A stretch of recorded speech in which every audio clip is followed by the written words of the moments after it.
What is up, ladies and gentlemen? I'd like to start this video out with a couple of things.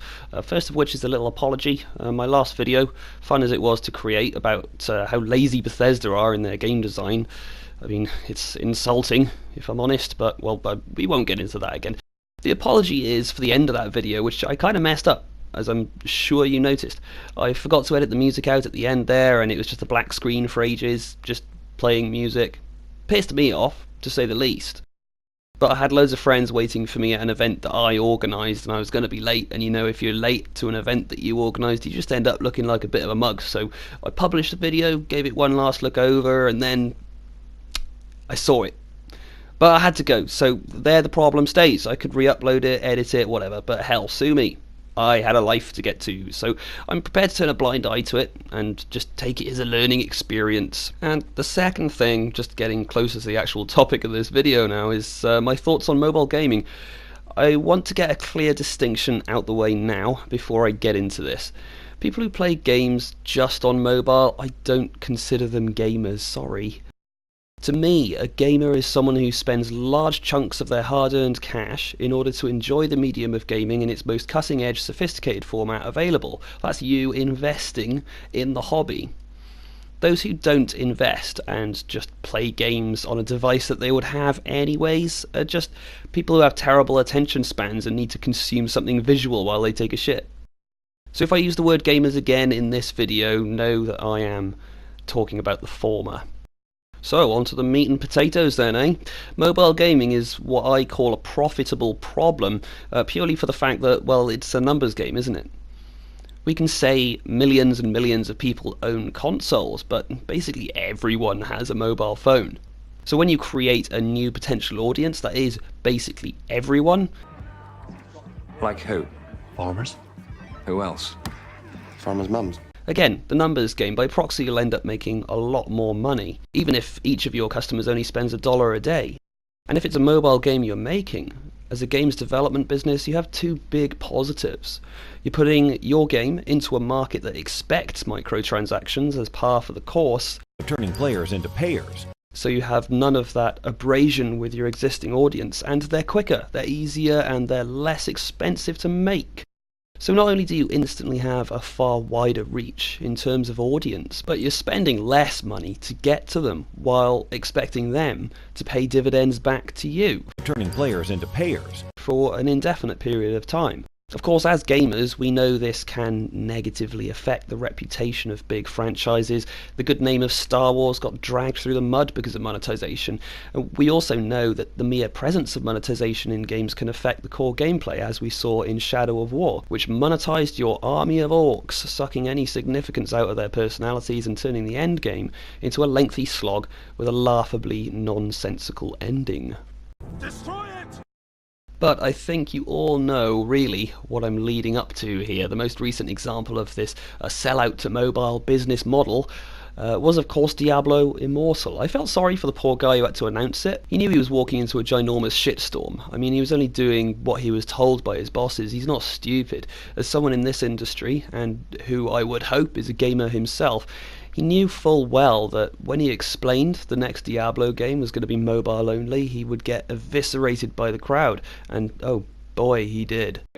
Just was wondering, is this an out-of-season April Fool's joke?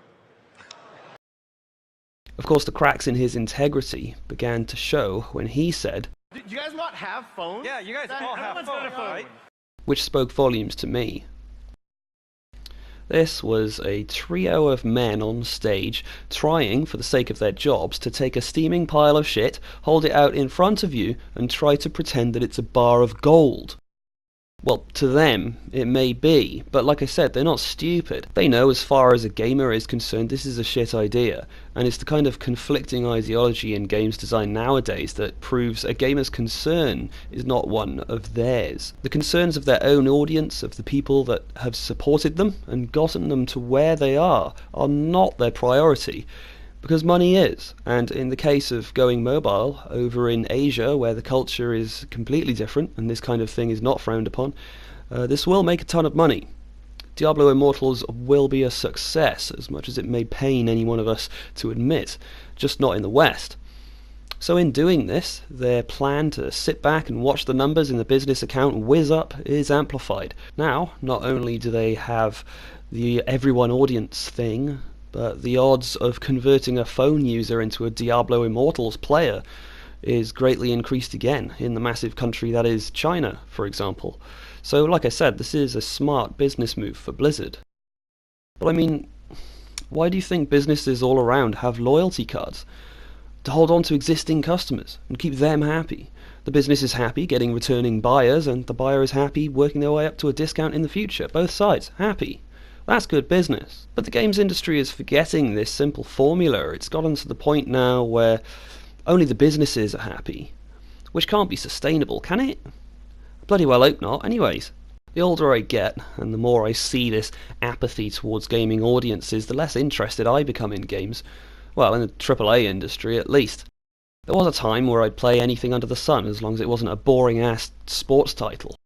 But now, I'm just looking for single-player experiences, or I get my multiplayer fix with something really special, like Titanfall 2. That game came out ages ago. I've tried various COD titles and Battlefield titles since, but there's a reason Titanfall 2 still has busy lobbies. No monetization. I mean, you can buy skins and new executions, yes. No paid DLC though, or season pass to split players apart on different servers. Everyone is in one place enjoying really solid online shooting. Seriously, get Titanfall 2, it's great. And another thing, if mobile gaming is supposedly so damn successful, why is it that when people see a grown man playing a Nintendo Switch on a train or something, he's a man-child? But if there's a high-ranking lawyer from London sat next to him playing Candy Crush, that's fine. What is with that? And why is it only ever people with Apple phones who ask in the strangest of places, "Mate, have you got an Apple phone charger?" Just get an Android phone. Use a micro USB like everyone else. Why single yourself out with a product that has shite battery life?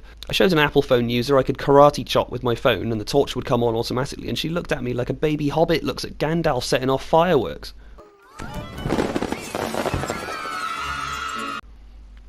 Alas, I digress. Once again, I'm good at doing that, eh? I apologise. Big Lord of the Rings fan, though. Don't know if you can tell. The reason this selling out of big franchises to mobile, a concern many a Command & Conquer fan had until recently, there's a proper remaster on the way, is such a worrying thing that mobile gaming this year has just crept over the amount of money conventional gaming makes. Just take a minute to think about that.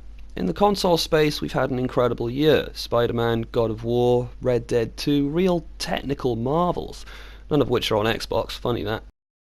And still, the monetization in these shitty little mobile cash grabs have made more money. God of War cost $44 million to make. And I don't know how much Fortnite Mobile cost to make, but you can bet your bottom dollar a damn sight less than God of War.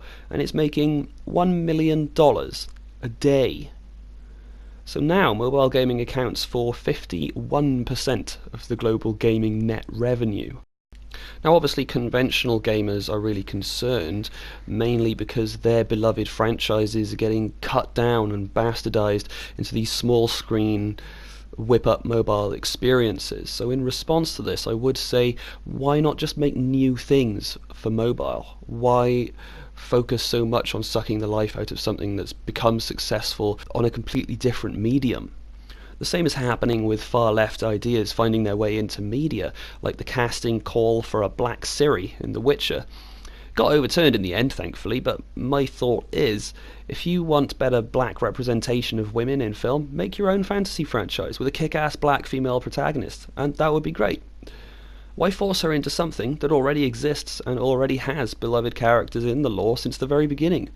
So for mobile gaming, make your own things and profit from them.